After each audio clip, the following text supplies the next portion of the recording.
یہ جہیز جو ہے یہ اسلام میں کتنی اس کی اہمیت ہے؟ یہ اپنا جہیز یعنی بیٹیوں کو جو ساز و سامان شادی بیاہ کے موقع پر دیتے ہیں، یہی پوچھ رہے ہیں نا آپ؟ جی فرمائیے۔ ہاں جہیز کے بارے میں تو اب اس بارے میں بھی فرات و تفریق ہے ہوگی۔ کچھ لوگ تو کہتے ہیں نہیں جہیز ہندوانہ رسم ہے، اسلام میں اس کا کوئی نشان نہیں ہے۔ وہ جعفر شاہ ندوی فلواروی اور ان کے شاگرد جو ہے نا وہ لکھتے رہتے ہیں کہ اگر یہ کوئی دینی بات ہوتی تو اس کا عربی میں کوئی نام نہ ہوتا۔ وہ لکھتا ہے اور رفیع اللہ شاہ، وہ بھی چیلا ہے نا اس کا جعفر شاہ کا، کبھی عقیقے کے بارے میں سوچتے منکر سنت ہے، کہتا ہے یار یہ جہیز ایک لفظ ملتا ہے جہیز جو بالکل فوراً موت کو کہتے ہیں، آپ نے ماری گولی اچانک فوراً مر گیا، اس موت کو کہتے ہیں، مگر یہ جہیز کوئی نہیں عربی۔ تو میں نے کہا آپ کو پتا ہوتا تو پتا چلتا نا کہ عربی کا لفظ ہے۔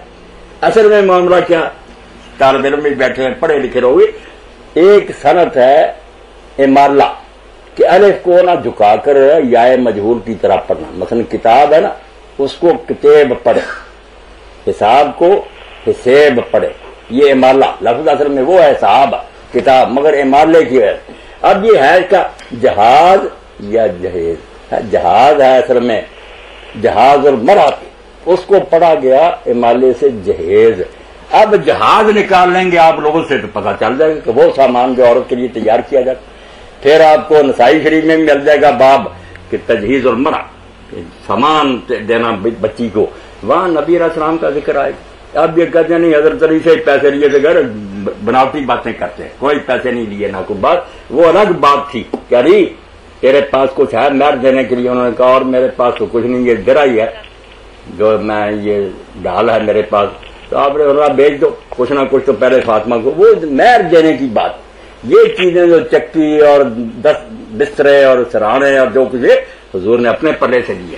الگ باب ہے نسائی شریف میں، اور یہ الفتح الربانی بھی جو ہے تدوین اس میں دیکھیں عورتوں کا جہاز اس کو کہتے ہیں۔ اسی سے تجہیز بنا، یہ ہے نا میت کی تجہیز، وہ بھی سامان کفن اور سارا کچھ کرنے، اصل میں سامان تیار کرنا، جہاز لفظ ہے وہ جہیز بولا جاتا ہے، حساب جیسے اور کتاب۔ علم سے بات آتی نا خواہ مخواہ لکھنا شروع کر دینا تو ہے جائز، بالکل ٹھیک ہے، مگر دوسری طرف یہ ہے کہ لوگ قرض لے کر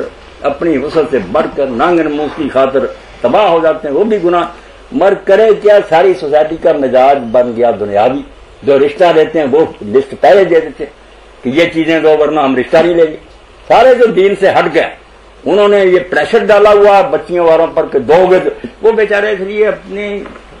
استطاعت سے زیادہ خرچ کرتے ہیں، یہ بھی ناجائز حرام کھانے والی بات ہے کہ زبردستی ان سے زیادہ لے رہا ہے، مگر اپنی خوشی سے اگر کوئی دے تو یہ کوئی ہندوانہ رسم نہیں، عربی کا لفظ ہے، دین ہے جائز۔ درمیان میں ایک مقولہ اور جملہ یہ آ گیا کہ جو کچھ ہم تو جہیز کے قائل نہیں ہیں، ماں باپ یہی کہتے ہیں لڑکے کے، لیکن وہ کہتے ہیں کہ جو کچھ آپ نے دینا ہے اپنی بیٹی کو دینا ہے، ہمیں تو نہیں آپ دے رہے، لیکن